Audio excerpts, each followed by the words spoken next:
اعوذ بالله من الشیطان اللعین الرجیم. بسم الله الرحمن الرحیم. عرض سلام و ادب و احترام خدمت همه عزیزان. در ادامه مقامات زیارت عاشورا رسیدیم به مقام حب و بغض لعن و سلام.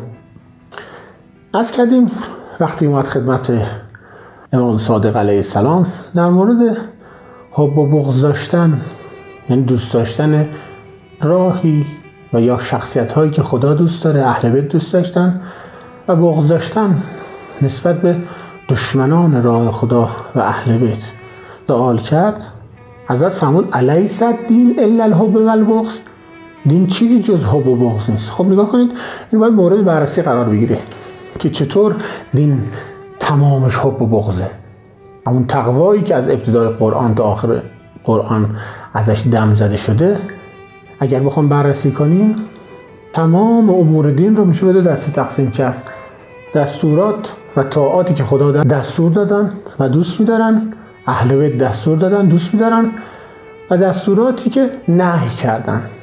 اینها در دامنه تقوا قرار میگیره و حب و بغض اینجا معلوم میشه که ما دوست داشته باشیم دستورات خدا و اهل بیت رو و دشمن بداریم چیزایی رو که نهی کردن و کسانی که بر علیه این دستورات اجرا می‌کردن و امور زندگیشون رو قرار میدادن. خب یه سوال دارم خدمت همه عزیزان. آیا این حب و بغض یه چیزی معمولی مثل یه درسیه که کسی میخونه، مثل یه موضوعی که کسی یاد بگیره، مثلا یه سال دیگه، یه ماه دیگه، 2 سال دیگه، 5 سال دیگه یادش بره؟ نه به والله. اگر انسان در زندگیش دستورات خدا رو و چیزهایی رو که خدا نهی کرده رو به عنوان حب و بغض‌های زندگیش قرار بده، این براش مقام میشه. ببینید، درون انسان مثل یک پازل هست. این پازل چطور تکمیل میشه؟ داخل منازلتون برای بچه هاتون، نوه هاتون، عزیزانتون، اطرافیانتون پازل خریدید یا نه؟ 50 تا 100 تا 200 تا 1000 تا قطعه ذره کوچک هست که وصل میشه به هم دیگه، یه چیزی رو تشکیل میده. تابلوی یا نقاشی یه چیزی رو تشکیل میده.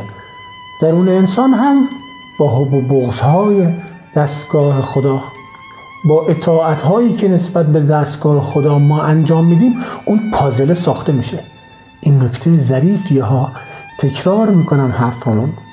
پازل درون انسان با دقت در مستحبات، دقت در به موقع انجام دادن واجبات، دقت در امور مباح، دقت در ترک مکروهات، اهمیت به چیزهایی که اهل بیت بیشتر اهمیت میدن. مثلا نماز شب در قرآن سفارش به پیغمبر شده، بزرگان همه سفارش کردن.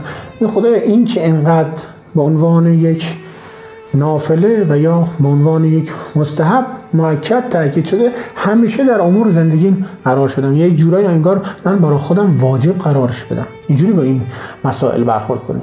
بعد ببینید چطور پازل درون شما ساخته میشه. دوست داشته باشین دستورات خدا را و براءت بجوین از چیزهایی که خدا نهیشون کرده. حرف سید چیه؟ حرفم به روز میخوام این نکته رو خدمتون عرض کنم.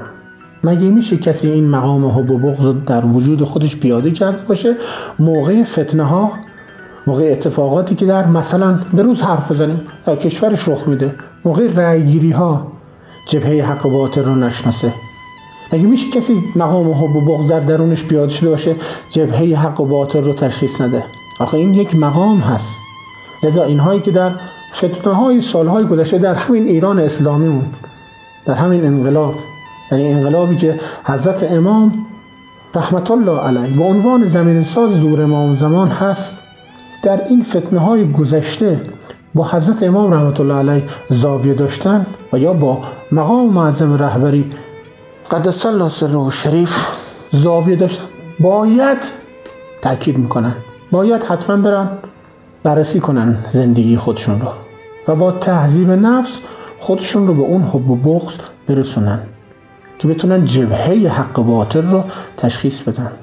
نمیدونم زندگی مقام معظم رهبری و حضرت امام رحمت الله علیه رو مورد بررسی قرار داده باشید یا نه. اما اینها شخصیت هایی هستن که اگر کسی منصفانه به والله العظیم جانبدارانه به نام مقدس امام است نمیخوام حرف بزنم.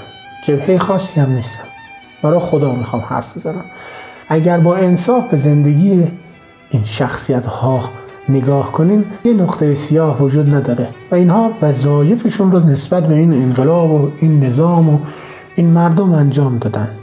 اگر کسی در فتنه های متفاوت در رأی گیری ها، تأکید میکنم با اینها زاویه داشته با مقام معظم رهبری با حضرت امام رحمت الله علیه، این باید بره دیدگاهش رو تصحیح کنه، حب و بغضش رو با تهذیب به سلامت برسونه.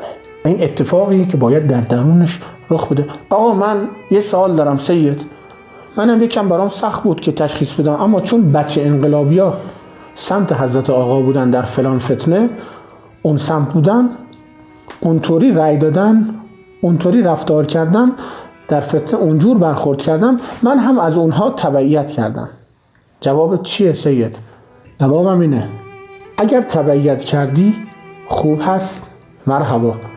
اما این که نتونستی تشخیص بدی جبهه حق رو باطل رو و رفتی تبعیت کردی، باید بری رو خودت بیشتر کار کنی که تشخیص بدی جبهه حق چیه، جبهه باطل چیه. برای امروزمون کافیه. انشالله این مباحث رو بیشتر خدمتتون هستیم و بیشتر باز میکنیم. غفر الله لنا و لکم و السلام علیکم و رحمت الله و برکاته.